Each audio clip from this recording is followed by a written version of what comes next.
Very good evening and greetings in the blessed name of our Lord and Savior Jesus Christ. सबको मैं प्रभु यीशु मसीह के नाम में नमस्कार करता हूँ। I can speak good Hindi, but in lot of my preaching, I always preach in English, so I'm more comfortable in that language. और मैं हिंदी बोल सकता हूँ, लेकिन प्रचार मैं इंग्लिश में ही करता हूँ।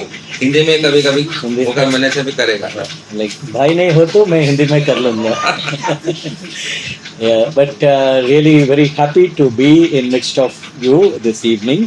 और आपके बीच में आने का मौका मिला, इसलिए मैं बहुत आनंदित हूँ। And so happy to see the joy and happiness in your faces this evening. और आपके चेहरे पे जो मुस्कान मुझे दिखाई दे रहा है, वो बहुत अच्छा लग रहा है। And you sang with so much of joy and so much of filled with the Spirit of God and praising God for that. और जिस प्रकार से आपने जोश से ये गाना गाया, प्रभु का आत्मा से भर के आपने उन गीतों को गाया, ये देखकर अच्छा लगा। And for whatever we do, whether we sing, whether we pray, whether we read, or what we do all for the glory of God. और हम जानते हैं जो कुछ भी हम लोग करते हैं, चाहे वो गाना हो या काम हो, हम सब चीज प्रभु का महिमा के लिए करते हैं। And incidentally, what I was, the Spirit of God put a burden in my heart to say that was very clearly evident in the first song that what we sang this evening. और प्रभु का आत्मा मेरे दिल में एक बोझ दिया है, और जो पहला गीत आप लोगों ने गाया वहाँ पर वो बात था। We see that the first song was related with the word of God, with the words of the Lord Jesus Christ. और पहला गीत जो आप लोगों ने गाया वचन के बारे में था, प्रभु का वचन के बारे में था वो। And today I'm also going to preach about the importance of the word of God in our lives. और आज में प्रभु का वचन का महत्वपूर्ण क्या है, ये बात को हम लोग देखने वाले हैं। जो ये बाइबल जो है, the Bible what we have, it is not an any ordinary book. और ये बाइबल पुस्तक जो है, ये कोई साधारण किताब नहीं है। This is the word of God, ये परमेश्वर का वचन है। और ये बाइबल परमेश्वर का वचन है। There is so much difference with this book than the rest of the books in the world. और दुनिया में बहुत सारी किताबें हैं, लेकिन इसमें बहुत अलग बात है। This book is a living book. There is life in this book. और इस पुस्तक में जीवन है। And this book talks to us. When we read the word of God, it talks back to us. और जब इस वचन को हम पढ़ते हैं, ये हमसे बातें करता है। And when we obey the word of God, it changes, it transforms our lives. और इस वचन का आज्ञाकारी अगर मैं बनूंगा तो मेरा जीवन में परिवर्तन होता है। And it helps us to grow in the knowledge of Lord Jesus Christ. और प्रभु यीशु मसीह का ज्ञान में हमको बढ़ोतरी मिलता है। And that's why we should not take this book very lightly. इसलिए इस पुस्तक को हम हल्का नहीं लेना चाहिए। Why? Because this is the word of God. क्योंकि ये परमेश्वर का वचन है। And the Lord had used so many people in so many different generations to bring this word of God to us. और ये पुस्तक जो आपके हाथों में आया, परमेश्वर ने सालों से बहुत सारे लोगों का उपयोग किया ये वचन हमारे हाथों तक पहुंचाने के लिए। Today this word of God is the complete revelation of God. और आज ये बाइबल जो है, ये परमेश्वर का पूरा जो प्रकटीकरण परमेश्वर जो बताना चाहता है, वो पूरा बातें यहाँ पर लिखा हुआ है। That's why we must pay very careful attention to the word of God. और इसलिए इस वचन के ऊपर हम लोगों को बहुत ध्यान देना चाहिए। Bible, the word of God says, this word of God is a milk. It's like a milk. और परमेश्वर का वचन ये एक दूध के समान है। When we drink milk, children drink milk, it helps them to grow. और बच्चे जब दूध पीता है तो वो उसके बढ़ने के लिए ताकत देता है। The Bible says the word of God is like a mirror.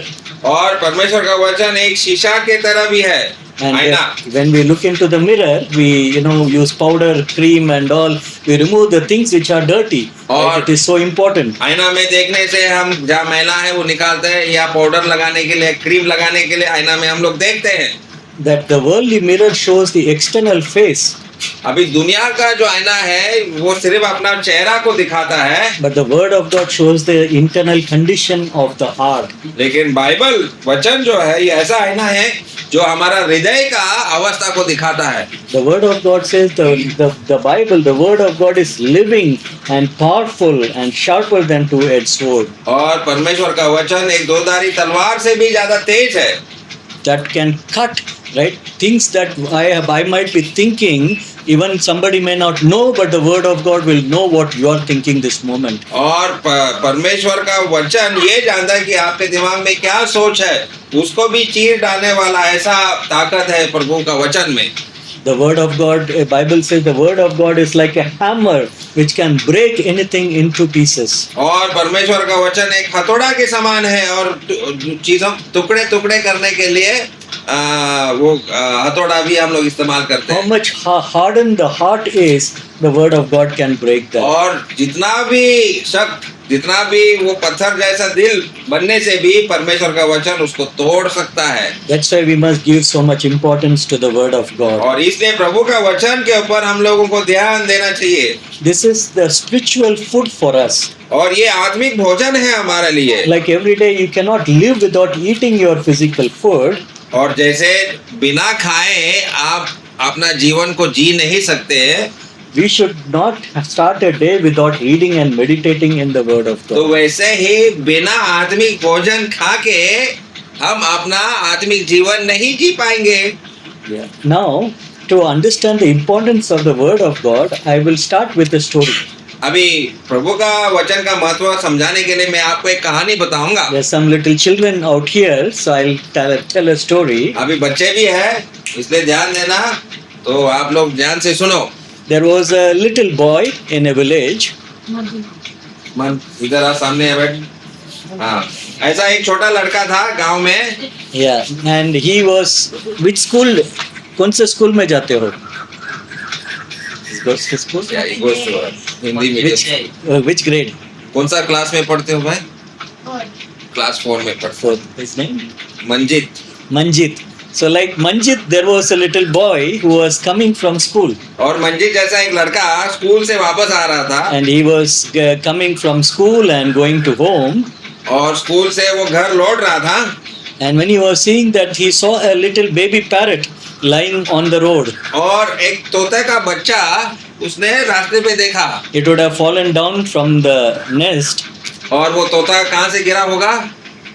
वो घुसने से, हाँ, पेड़ से गिरा होगा। वो तोता का बच्चा It was badly injured. था और उसको चोट लगा था वो तोते को। It cannot walk nor it can fly. और वो उसका पंख भी नहीं खुल रहा है और चल भी नहीं सकता है। So this little boy, like Manjit, he had a pity on that little parrot. तो मंजित ने क्या किया? वो देखा तोता, अरे ये तोता को लग गया, तो दया आया उसको। And he took back to his home. और उस तोते को अपना घर लेके गया। And he took care of that little parrot. और उस तोते का उसने क्या किया? देखभाल किया। And then it became fully well. और थोड़े दिन बाद वो तोता अच्छा हुआ। That little parrot and Manjit became best friends. और वो तोता अभी ये मालिक के जैसा, वो ये मालिक और तोता दोनों दोस्त बन गए। Both used to talk so much with each other. और मंजित उसको बात करना सिखा रहा था। And Manjit bought a nice, beautiful cage for it. फिर उसके लिए एक क्या बोलता है, पिंजरा लेकर आया। And gave everything best for it to eat. और सबसे अच्छा चीज उसको खिलाया। But a few months passed by. लेकिन कुछ महीने बाद Parrot grew much bigger.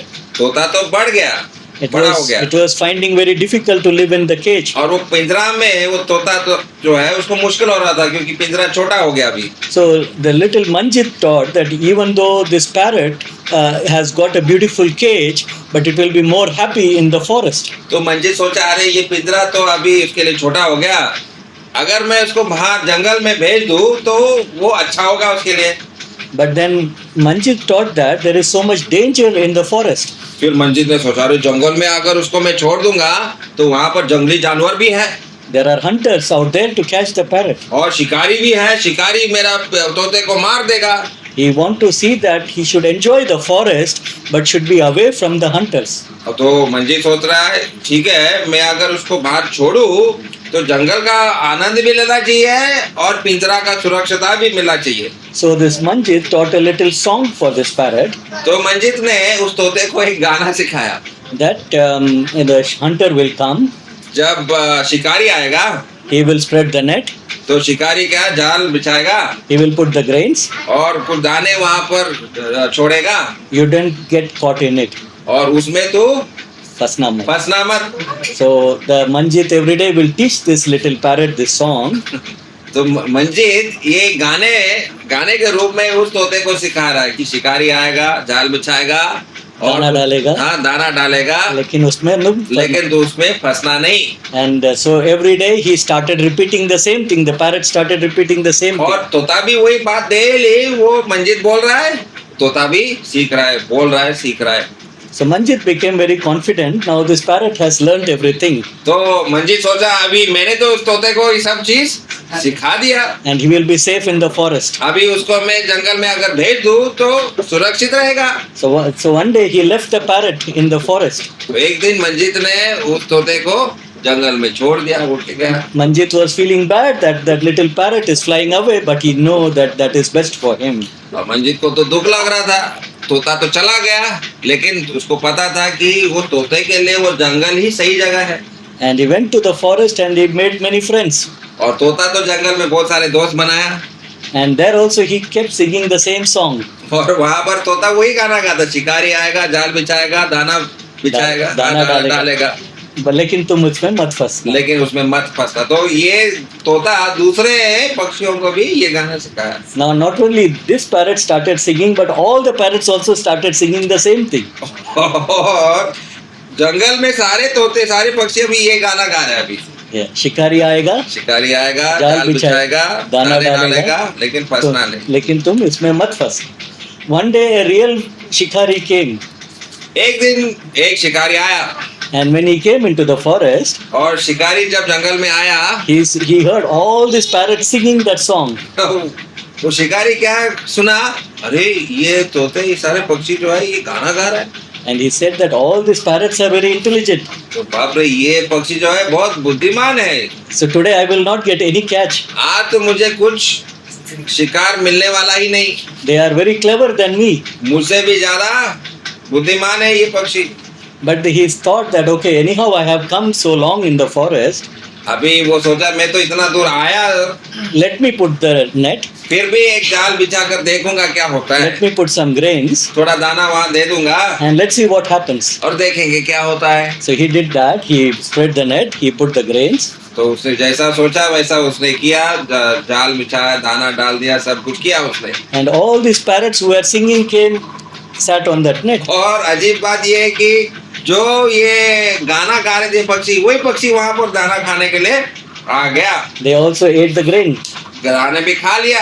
And then when the hunter had caught all those parrots in the net, और जब उस शिकारी ने सारे पक्षियों को पकड़ लिया, they continued to sing the same song. वो जाल में भी वो गाना गा रहा है। That hunter will come, he will spread the net, he will put the grains, but you don't get caught in it. और शिकारी आएगा, जाल बिछाएगा, दाना बिछाएगा और इसमें फंसना नहीं है करके वो गाना गा रहा है। Was there any use of that little boy, Manjit, teaching that parrot? तो क्या कुछ फायदा हुआ? वो मंजित ने उस तोते को वो गाना सिखा, कुछ फायदा हुआ क्या? क्यों नहीं फायदा हुआ? Why it didn't profit? क्यों नहीं हुआ? पालन नहीं किया, वो फंस गया। पालन नहीं किया। हाँ, क्यों फंस गया? पालन नहीं किया, correct? First, that parrot did not understand what the boy was saying to him. क्या वो तोते को वो बात समझ में आया क्या? मंजित जो सिखा रहा है वो तोते को समझ में आ रहा है? First, the parrot should understand what the little boy is saying. तो सबसे पहले उस तोते को समझ में आना चाहिए कि ये मंजित मुझे क्या सिखा रहा है।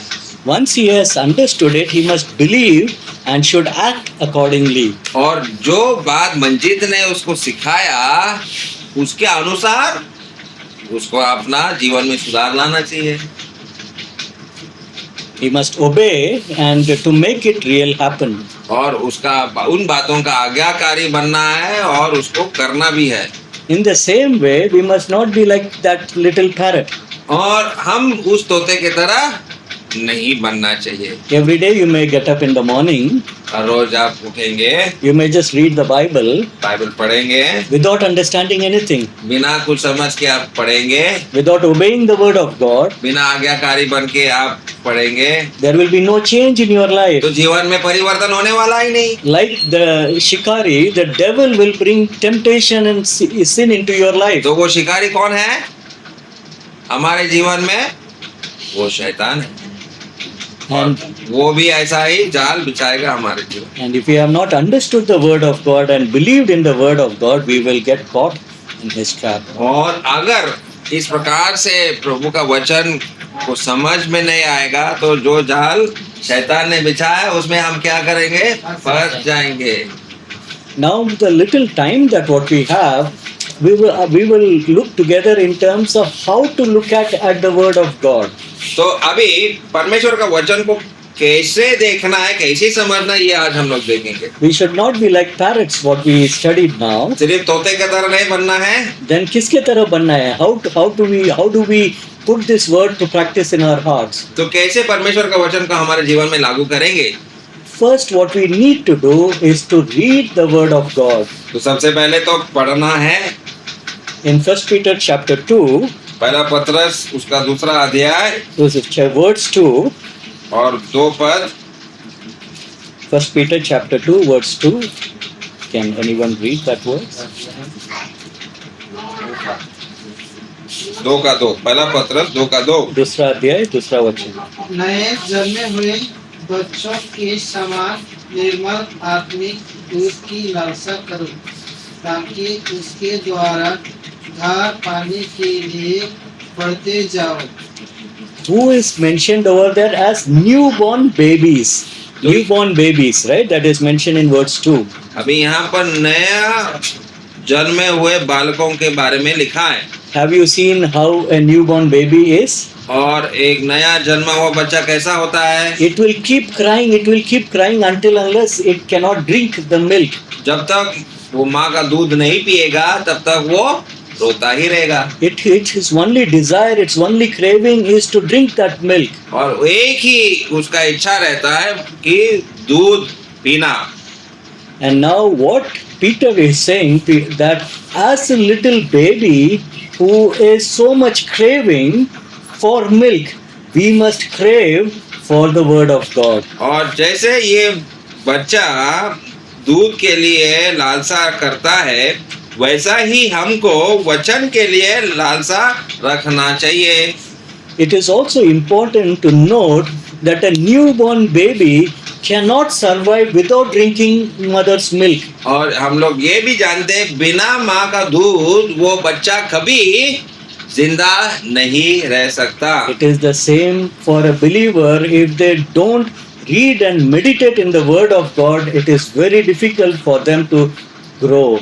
और उसी प्रकार एक नया विश्वासी को बिना वचन पढ़ते समझना वो कभी आत्मिक रीति से बढ़ नहीं सकता।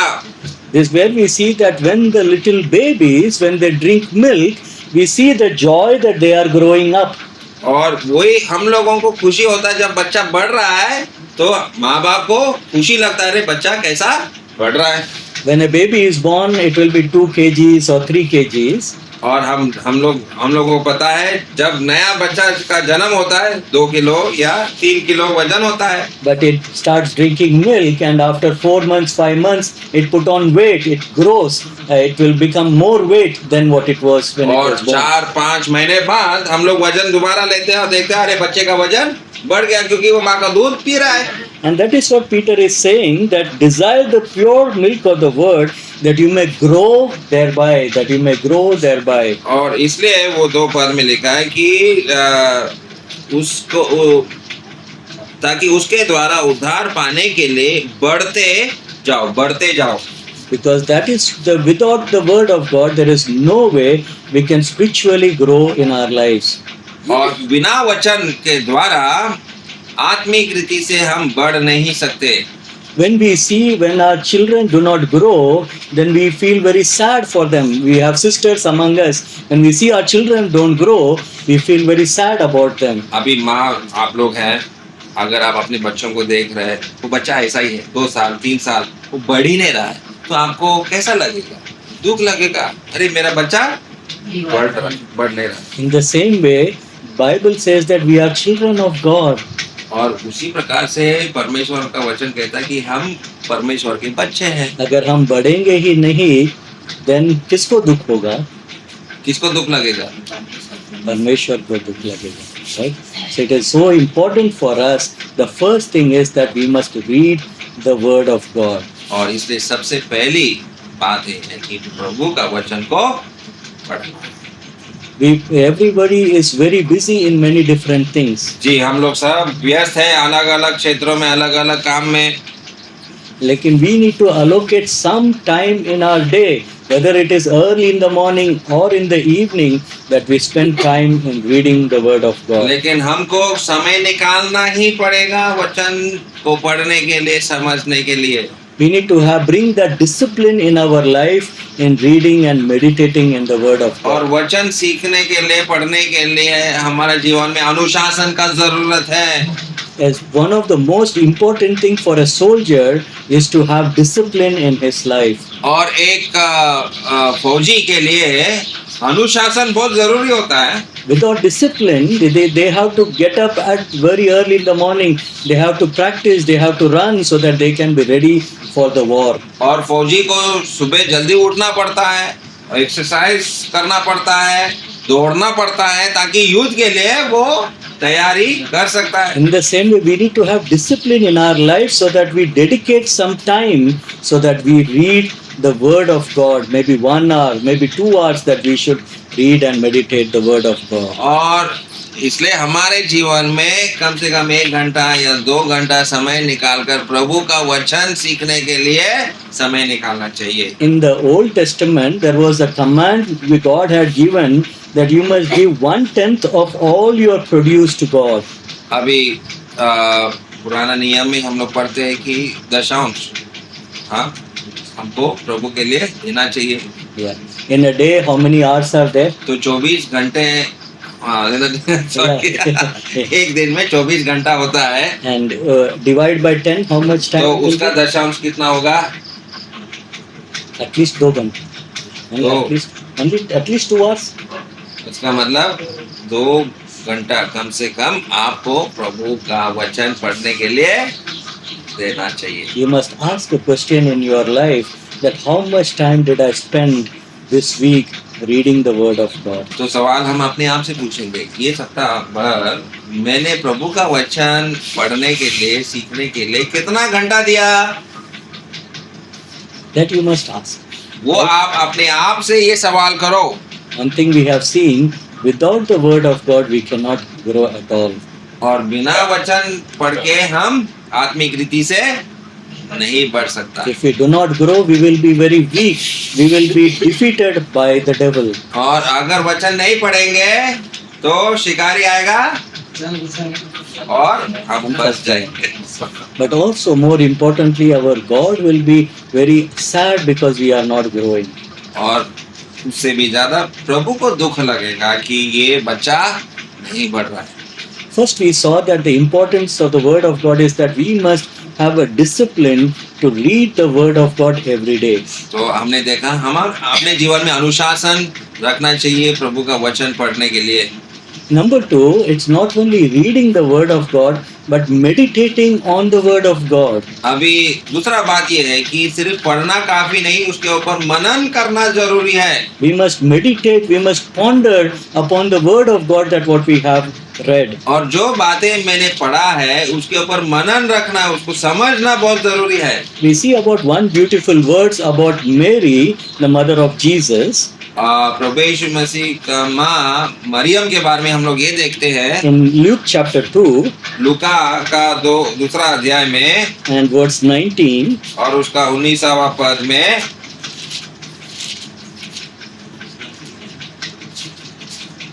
परंतु मरियम ये सब बातें अपने मन में रखकर सोचती रही। मन में रखकर सोचती रही. She pondered, she meditated on the things that what she saw and heard about Lord Jesus Christ. तो यीशु मसीह के बारे में बातों को आपने मन में रखकर वो सोच रही थी. Words 51 in the same chapter, chapter 2, verse 51. 51 पद भी उसी अध्याय में हम लोग देखते हैं. पढ़िए. तब वह उनके साथ गया और नासरत में आया और उनके वश में रहा और उसकी माता ने ये सब बातें अपने मन में रखी.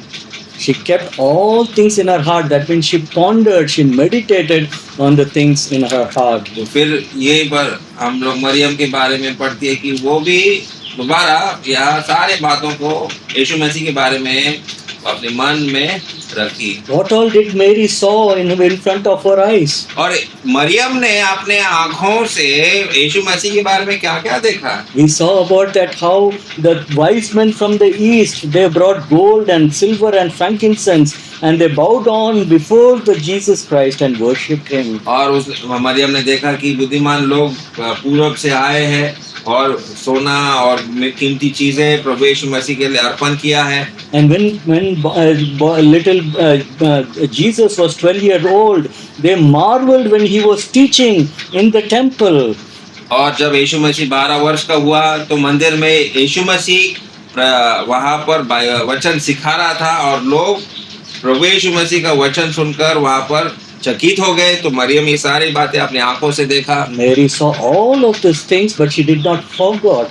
She remembered and she pondered and she meditated upon things. और मरियम ने ये सारे बातों को भूला नहीं, उसने अपने मन में रखा और उन बातों पर विचार करती रही. The same thing, that's what we need to do. Not just reading the word of God, but meditating and pondering on the word of God. और हम लोगों को सिर्फ पढ़ना नहीं है, लेकिन इसके ऊपर हमको मन लगाकर उसके ऊपर मनन करना चाहिए. I will give you a very simple illustration of this. मैं आपको एक बहुत आसान का एक कहानी बताना चाहता हूँ. Illustration, an example. उदाहरण. In your village, you may see a lot of cows.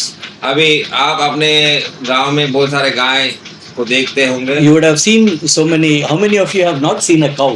गोरू तो सबने देखा है ना, गाय देखा है ना सबने.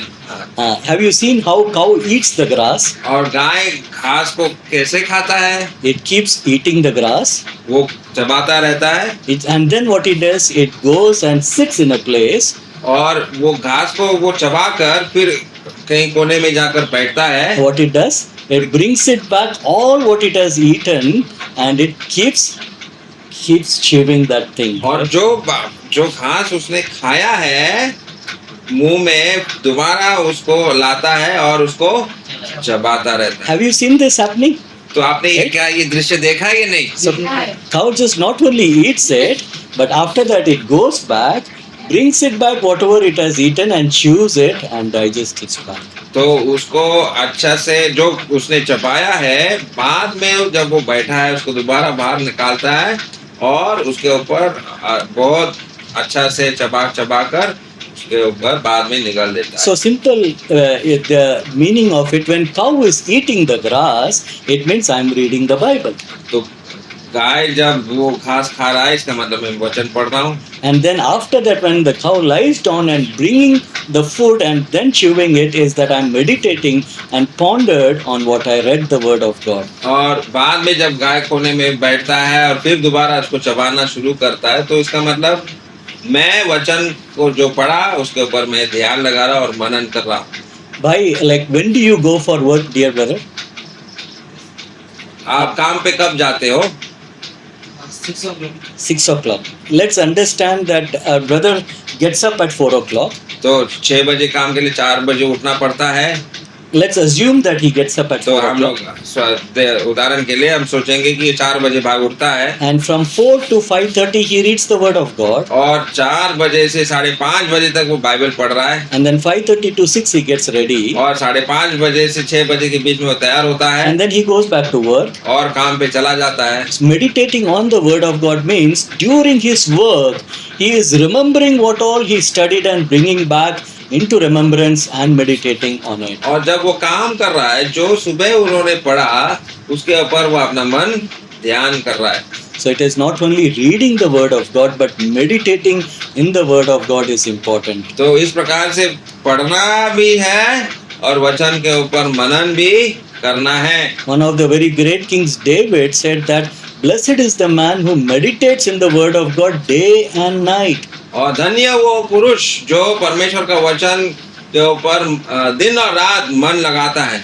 I cannot read the word of God 24 hours because I have to do a lot of work. अभी 24 घंटा में वचन तो पढ़ नहीं सकता क्योंकि मुझे बहुत काम है। But I can still meditate when I am doing my work. I can still meditate on the things that what I have learned, what I have read. लेकिन काम करते समय उन बातों के ऊपर, वचन के ऊपर मैं मन लगा सकता हूँ, ध्यान लगा सकता हूँ। That great King David had so much of work to do.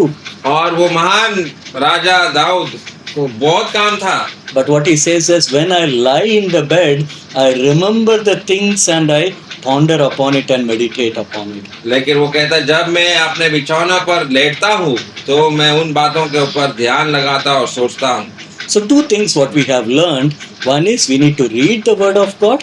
Number two is we need to meditate the word of तो God. आज हमने दो बातें पहले सीखा कि सबसे पहले वचन को पढ़ना है, उसके बाद हम वचन के ऊपर मनन करना है। कैसे वचन को पढ़ना है? How to learn the word of God? और वचन को कैसे पढ़ेंगे? Like a newborn baby who desiring for the milk. That's how our desire should be. जैसा एक नया जन्मा हुआ बच्चा दूध का लालसा रखता है वैसे हमको वचन का लालसा रखना चाहिए। Why we need to read the word of God? Then only we can grow. और क्यों पढ़ना है? ताकि हम बढ़ सके।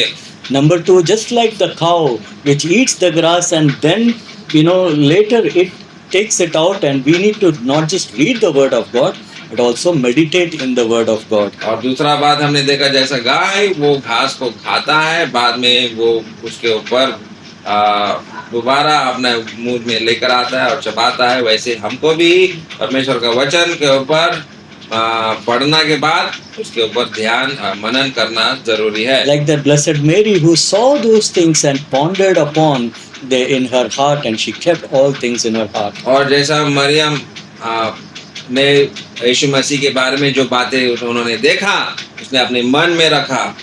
Number three is to exercise or practice the word of God. अभी तीसरा बात यहाँ पर हम लोग देखेंगे कि इसका पालन, वचन पढ़ने का बाद, मनन करने के बाद उसका पालन करना हम लोगों को देखना है। In 1 John chapter 3, पहला यूहन्ना उसका तीसरा अध्याय में 1 John chapter 3 verse 10, पहला यूहन्ना 3:10 पहले let's read 1 John chapter 3 verse 7 first. 3:7 पहले हम लोग पढ़ेंगे। हे बालकों, किसी के हरमाने में न आना, जो धर्म के काम करता है वही उसके समान धर्मी है। You see, about he who practice righteousness is righteous just as he is righteous. और जो वचन का पालन करते हैं उसी के जैसे वो भी धार्मिक बनता है। So three things we are looking at. First is reading the word of God. Number two, meditating the word of God. Third is practicing the word of God. तो तीन चीजें हम लोग अभी देख रहे हैं। पहला वचन को पढ़ना, फिर वचन के ऊपर मनन करना और फिर वचन का पालन करना। We see about, like you might like to watch cricket. शायद आपको IPL क्रिकेट देखना पसंद करते हो। For example, Virat Kohli played very well, right, in the IPL tournament. And or Vaibhav Suryavanshi, right, now the rising star, he played very well. अभी कुछ नाम आपने सुना, आपको शायद मालूम होगा कि क्रिकेट में क्रिकेट बहुत देखते हैं अच्छा आप? बैटिंग करते हैं। नहीं देखते नहीं हैं? देखते, अच्छा, ठीक। रीजन भी नहीं देखते। आप फिर ठीक है। Now to play cricket, that can they just come out on the ground and play? तो यहाँ कोई बच्चे को लेकर वो IPL मैच में खेल सकता है क्या? नहीं, why? क्यों? छोटा है। Not नहीं, छोटा। विष्णु को लेकर जाएंगे। विष्णु वहाँ IPL में छोटा नहीं है, अच्छा है। उसको मालूम ही नहीं कि हाँ। प्रैक्टिस नहीं किया। He has to practice, right? तो- Like the more you practice, you become better in it, right? तो उसके लिए बहुत सारा मेहनत प्रैक्टिस करना पड़ेगा, उसके बाद ही शायद हम लोगों को चांस मिलेगा वहाँ पर। Yeah. Let me give one more simple example. और एक उदाहरण मैं दूंगा। For example, tomorrow I start coming and working with you in the tea garden. तो अभी सोचो ब्रदर आएंगे चाय बगान में काम करने के लिए, Can I do like you? तो वो पेड़ पे चढ़ सकता है नहीं चल सकता। Because I don't have that experience, I have not practiced it. मुझे वो ये करना ही नहीं आता है, नहीं चढ़ पाऊंगा पेड़ के ऊपर। In the same way, like you are like using things in the kitchen. और दूसरा, अगर जो आपका किचन घर में जो आप सामान इस्तेमाल करते The हैं, knife, you have the knife. जो चाकू आप अपना किचन में इस्तेमाल करते हैं, If it is not sharp, you cannot do anything, that is a waste. और अगर उस चाकू में धार ही नहीं है तो सब्जी काट सकते हैं क्या? नहीं सकते। Yes. In the same way, we must practice the word of God every day. Whatever we have learned, we have meditated, we have to put them into practice. और जो बातें आपने पढ़ा है, आपने ध्यान किया है, उसको अपने जीवन में आपको लागू करना चाहिए। जब लागू करेंगे तो क्या हो जाएगा? धार मिलेगा आपको। When we practice the word of God, what we mean by practicing is to obey the word of God. When we obey the word of God, we will see a change in our lives. और पालन करना मतलब जो कुछ भी मैंने पढ़ा है, मैं अपने जीवन में पालन करने का, आज्ञाकारी बनने का मैं देखूंगा। और जब मैं आज्ञाकारी बनूंगा तब जीवन में परिवर्तन मुझे नजर आएगा। Now let's take example of our dear brother Rajesh Munda. अभी राजेश मुंडा का उदाहरण हम लोग देंगे। Now he is not having much muscles, अभी उसका ज्यादा बॉडी तो नहीं दिख रहा है उसका, but he decides to go to a gym तो बॉडी बनाने के लिए अभी राजेश कहाँ जाएगा? जिम जाएगा। and he starts putting, lifting weights. और वहाँ बहुत सारा वजन वगैरह वो उठाएगा। He runs in the treadmill. फिर वहाँ पर मशीन है, दौड़ने का एक मशीन होता है जिम में, वो दौड़ेगा वो मशीन में भी। And after 6 months, if you see Rajesh, और 6 महीने बाद राजेश को अगर आप देखेंगे, he will have so much muscles. उसका बॉडी बहुत बड़ा हो गया। Not like this, he will be very strong, like with muscle bodybuilder. जो बॉडी बिल्डर होता है वहाँ पर सलमान खान की तरह बहुत बड़ा बनेगा। Why it has happened? क्यों वो बॉडी ऐसा बना सकता है? Because he is practicing every day with weights. क्योंकि हर रोज वो क्या वजन को उठा रहा है। And when he is doing it inside the the whatever the gym, transformation will be seen outside his body. वो जिम के अंदर वो वजन को उठा रहा है, परिवर्तन कहाँ नजर आएगा? बाहर। In the same way, dear brothers and sisters, when we meditate, when we obey the word of God, right, people will see a change in our lives. और उसी प्रकार से जब मैं इस बातों को मैं पालन करने का कोशिश, आज्ञाकारी बनने का कोशिश करूंगा, तो लोगों को मेरे जीवन में परिवर्तन दिखाई देगा। Just like people will see a change in Rajesh's life, that so much muscle he has because he went to the gym. और लोग जब देखेंगे कि राजेश के जीवन में जिम जाने की वजह से उसका बॉडी बहुत बड़ा हो गया। When we read and meditate and obey the word of God, people will see a real change in our lives. तो वैसे ही लोगों को हमारा वचन पढ़ने की वजह से, उसका आज्ञाकारी और उसका पालन करने की वजह से हमारे जीवन में बदलाव लोगों को नजर में They आएगा। will see a change in our character and conduct. मेरा चरित्र, मेरा बोलने का तरीका में लोगों को परिवर्तन दिखाई देगा। But this Bible is a very practical book. क्योंकि ये वचन जो है, परमेश्वर का वचन जो है, अपना क्या बोलेगा, प्रैक्टिकल का मतलब बहुत ही what do you say? जीवन के लिए लाभदायक है। जीवन के लिए लाभदायक है। For example, Ephesians chapter 4, उदाहरण के लिए इफिसियों का 4 अध्याय में लिखा है कि let no evil communication come out of your mouth. इफिसियों का 4 अध्याय में लिखा है कि कोई व्यर्थ बातें आपके मुंह से नहीं निकलना चाहिए। Ephesians chapter 4 and verse 29. 4 का 29 पढ़िए। क्योंकि किसी ने कभी अपने शरीर से कोई गंदी बात तुम्हारे मुंह से न निकले। कोई गंदी बात अपने मुंह से न निकले. So what we do, we should not just read these words, तो सिर्फ पढ़ना नहीं है, but we must meditate on that word हम लोग उसके ऊपर मनन करेंगे and we must obey that word. और इस बात का आज्ञाकारी भी Then बनना what means चाहिए. that then you will think, this day have I said any bad words to anybody? तो यहाँ पर जब लिखा है कोई गंदे बात मेरे मुंह से नहीं निकलना चाहिए, तो क्या आज मैंने कोई गंदे बात बोला है? Did I say any gali to anyone? किसी को मैंने गाली दिया क्या? Now, if I would have done, I should ask forgiveness and I should not do that same thing again. और अगर मैंने किया है तो मुझे क्षमा मांगना है और दोबारा नहीं करना. Come to Ephesians chapter 5 verse 18. और इफिसियों का 5 का 18 देखो. And do not be drunk with wine, in which dissipation but be filled with the Spirit. और दाखरस से मतवाले न बनो, क्योंकि इससे लुचपन होता है, पर आत्मा से परिपूर्ण होते जाओ. As I said, Bible is a very practical book. और ये जो बातें मैंने बोला कि ये हमारे जीवन के लिए बहुत साधारण लागू करने की Now, बातें लिखा है. when you read these words, then the question is, am I drinking anything? तो Am I drinking some alcohol and I'm getting intoxicated because of it? जैसे यहाँ पर लिखा है कि दाखरस नहीं पीना, क्या ऐसा कुछ चीज मैं अपने जीवन में पी रहा हूँ जिसके वजह से मेरे जीवन में नशा हो रहा है? क्या मैं, if I am drinking, मैं दारू पीता हूँ, then I must leave it today because it is against the word of God. तो अगर मैं पी रहा हूँ, प्रवचन कह रहा है नहीं पीना है, तो मुझे उसको छोड़ना चाहिए. Same words, let's look at Ephesians chapter 5 verse 3.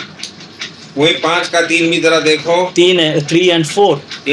3 और 4 में क्या लिखा है? जैसा पवित्र लोगों के योग्य है, वैसा तुम में व्यभिचार और किसी प्रकार के अशुद्ध काम या लोग की चर्चा तक ना हो. People, verse 3, we'll come to verse 4. Now people around you may be practicing fornication and adultery. शायद गांव में लोग व्यभिचारी है. But if you are a child of God, you must not do it because that is against the word of लेकिन God. अगर आप परमेश्वर का बच्चा है तो ये मैं नहीं करूँगा. And if you are doing it, you must leave it and ask forgiveness for your sin. और That is the obedience to the word of और God. अगर किया है तो मुझे क्या करना है? पश्चाताप करना है और इस आज्ञा का पालन करना है. Verse 4, let's read verse 4. अभी 4 पद पढ़िए. और ना निर्लजता, ना मूर्ता की बातचीत की, ना ठट्ठे की, क्योंकि ये बातें सुबह नहीं देती, वरन धन्यवाद ही सुना जाए.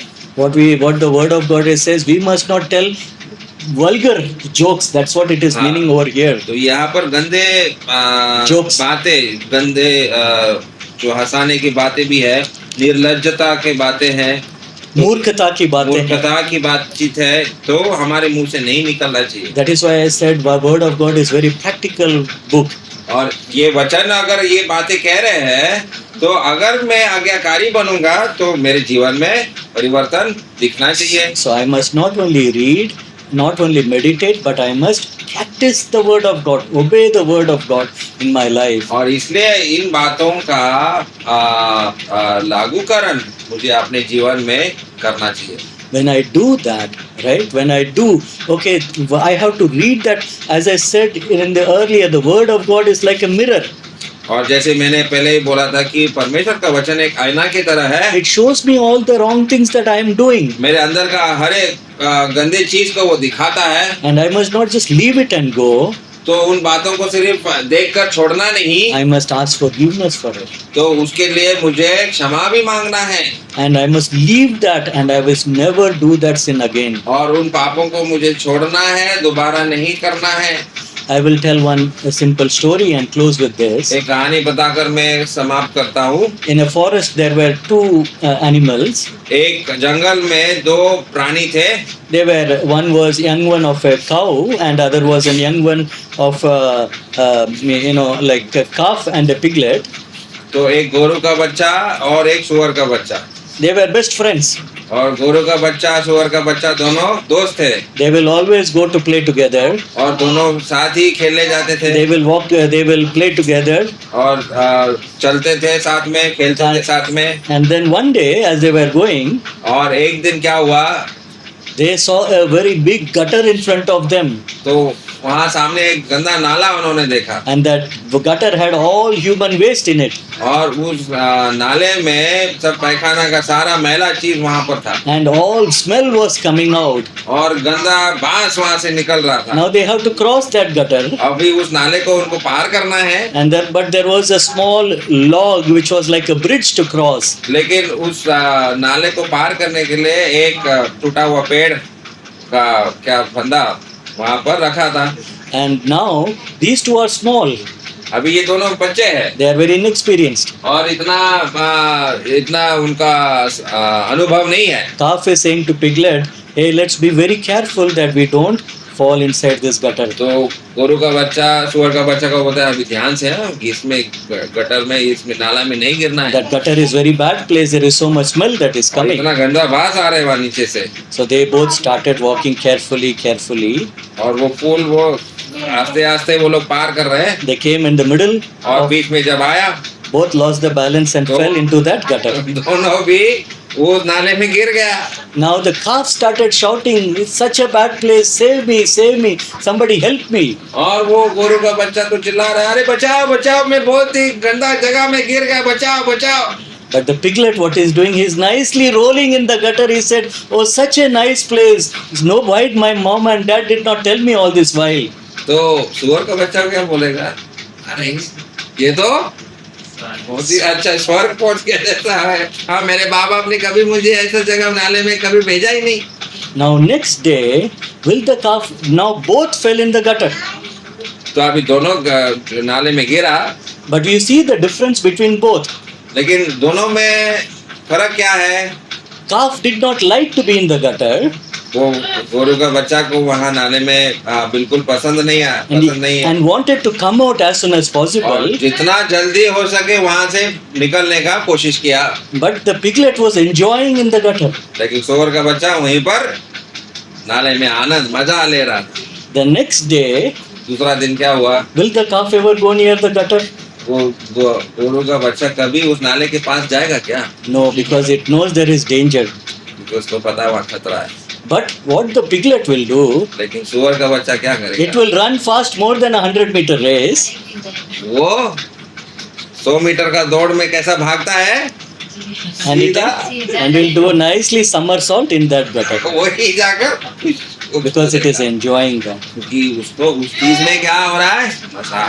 That is the difference between a child of God and an unbeliever. और यही फर्क है एक विश्वासी में और अविश्वासी में। As a believer, we might sometimes do sin, अभी विश्वासी होने के नाते कभी कभी हम नाले में गिर सकता है, but we will never enjoy the sin in our lives. लेकिन वहीं पर हम लोग रहेंगे क्या? आनंद मनाएंगे क्या? मजा करेंगे क्या उसमें? But we will repent and we will make a decision that we will never ever go near. हम वहीं से उठेंगे और हम पश्चाताप करेंगे और हम बोलेंगे हम कभी इस जगह में नहीं। That calf will break the relationship with that piglet because he knows that that person is not a good तो person. गोरू का बच्चा बोलेगा ये सुअर के बच्चे के साथ मुझे दोस्ती नहीं करना, तोड़ना है, उसको जाने दो। My dear brother and sisters, this is the test whether you are a child of God or not. और यही आपके जीवन में एक परीक्षा है। If you are enjoying the sin, continuing in the sin, then think about, are you truly a child of God? अगर आप पाप में फंसे हुए और वहीं पर आनंद ले रहे हैं तो सच में आपका उद्धार हुआ है कि नहीं, हम प्रश्न चिन्ह लगाएंगे। If you are continuing to live in that sin of adultery, if you are continuing to live in the sin of alcoholism, if you are continuing to live in the sin of telling lies and bad things, think about, are you really a child of God? तो उन चीजों में जो हम लोग मालूम है वो गलत है, शराब पीना, व्यभिचार करना, झूठ बोलना, उसी में मैं आनंद कर रहा, उसी के बारे में मैं सोचता हूँ, तो क्या मेरा उद्धार सच में हुआ कि नहीं, हमें प्रश्न चिन्ह लगाऊंगा। That I cannot say. मैं ये बात आपके बारे में नहीं बोल सकता हूँ। That is something between you and God. You know whether you are truly a child of और God. ये आपका परमेश्वर के बीच में रिश्ता है। And if you have not done that today, you must make a decision to leave that sin and be truly become the child of God. और अगर ऐसी चीजों में अगर हम फंसे हैं तो हमको पश्चाताप करना है और प्रभु यीशु मसीह के पास वापस लौट कर आना है। three things that we learned from the Word of God today. आज 3 बातों को हमने सीखा वचन से, All the three are very important. और सारे 3 बातें जो है बहुत महत्वपूर्ण है। Just like a chair need to be on 3 legs, if one leg is gone, it cannot stand. और कम से कम 3 पैर चाहिए एक टेबल को। So we need to read the Word of God. वचन को पढ़ना We चाहिए, need to meditate on the Word of God. वचन पर मनन करना चाहिए, We need to practice the Word of God. We need to believe and obey the Word of God. वचन का आज्ञाकारी व्यक्ति बनना चाहिए। Reading the Word of God will help us to grow. वचन पढ़ने हमको बढ़ने में सहायता करेगा। Meditating and pondering on the Word of God will be filled with the Word of God and not filled with the worldly things. तो जब हम मनन करेंगे वचन के ऊपर तो संसारिक चीजों से मैं दूर रहूंगा। When I meditate in the Word of God, I will not have a time to go through Facebook, Instagram and look at the reels after reels. और जब मैं वचन पर मनन करूंगा, वचन देखने के लिए मैं समय बिताऊंगा, तो रील देखने के लिए मेरे पास समय नहीं होगा। When reading the Word of God, meditating the Word of God, putting into practice, will see a real change in my life. और तीसरा बात, उस वचन को अपने जीवन में लागू करना, आज्ञाकारी बनना, मेरे जीवन में परिवर्तन आएगा। So in the finally, like let's have a discipline in our lives to have a dedicated time to read the Word of God. और इसलिए परमेश्वर का वचन को पढ़ने के लिए हमारे जीवन में अनुशासन का जरूरत है। जो भी है, like whatever it is, like whether it is morning, afternoon, evening, dedicate some time where you will read the Word of God every day. तो जो भी समय आपको सुबह या दोपहर या शाम को, लेकिन समय निकाल कर वचन पढ़ना चाहिए। Number 2, not just reading the Word of God, but you meditate and think about what you have read. अभी सिर्फ पढ़ना नहीं है, दूसरा बात हमने देखा कि उस बात पर मुझे मनन करना चाहिए। The first thing what devil attacks is the mind. और शैतान कहाँ पर हमला करता है? हमारा दिमाग को। इसके लिए we have to keep our mind holy through the Word of God. और इसलिए हमको अपना जीवन को पवित्र रखना वचन के द्वारा। मन को पवित्र रखना है वचन के द्वारा. मन को पवित्र रखना है वचन के द्वारा। We must not allow like sinful thoughts coming into our mind. और पापी विचार हमारे दिमाग में नहीं आना है। So reading the Word of God, meditating the Word of God, and obeying the Word of God. और वचन पढ़ना, वचन पर मनन करना और वचन का आज्ञाकारी या पालन करना। When we do these 3 things, और इन 3 बातों को करने से we will draw closer to God. हम परमेश्वर के नजदीक आएंगे People will see a change in our lives. और लोग हमारे जीवन में परिवर्तन देखेंगे। What is so much difference in this person? और इस व्यक्ति में ऐसा क्या बदलाव, क्या बात है? This person does not speak bad words like I do. ये गंदा गाली नहीं बकता है। This person does not drink like what I do. ये मेरे जैसा शराब नहीं पीता है। This person is not lazy like I am lazy. ये मेरे तरह आलसी नहीं है। There is something different in this तो person. इस व्यक्ति में कुछ खास बात है। Through your lives, you can bring many to the saving knowledge of Lord Jesus. और ऐसे चरित्र अगर आपके जीवन में है तो आप बहुत सारे लोगों को प्रभु के पास लेकर आ सकते हैं। Number 2, when you do these 3 things, devil will bring lot of temptations. हाँ, शैतान जरूर आपके जीवन में बहुत सारा जाल बिछाने का कोशिश करेगा, But you will never get trapped in it. लेकिन उन परीक्षाओं में, उन जाल में आप फंसने वाले नहीं हो। Because you just don't know just the Word of God, क्योंकि आपको सिर्फ वचन का ज्ञान नहीं है, but you have meditated on the Word of God and you have believed and you have practiced the Word of God. और आपने जीवन में वचन का पालन किया है और वचन का आज्ञाकारी बना है। You will be a victorious Christian life, pleasing to God. इस प्रकार से विजय मसीह जीवन आप जी सकते हैं। You will be growing, आप बढ़ते जाएंगे, you will be victorious, आप विजयी जीवन जिएंगे and your life will be transformed. और आपके जीवन में परिवर्तन होगा Many will come to the saving knowledge through you. और तुम्हारे जरिए बहुत सारे लोग प्रभु के पास आएंगे। And above all, the God above, He will be glorified through your lives. और परमेश्वर का महिमा आपके जीवन के द्वारा होगा। And one day we all have to stand before Him. और एक दिन हम परमेश्वर के सिंहासन के सामने हम लोग खड़े रहेंगे। When we do this, He will say, "Well done, my good and faithful servant." तो तब प्रभु बोलेगा, शाबाश, आपने बहुत अच्छा काम किया। So let's look at in reading, meditating, and putting into practice the word of God. तो इन 3 बातों को अपने जीवन में लागू करने का कोशिश करेंगे। May His name be glorified. प्रभु का नाम की महिमा हो।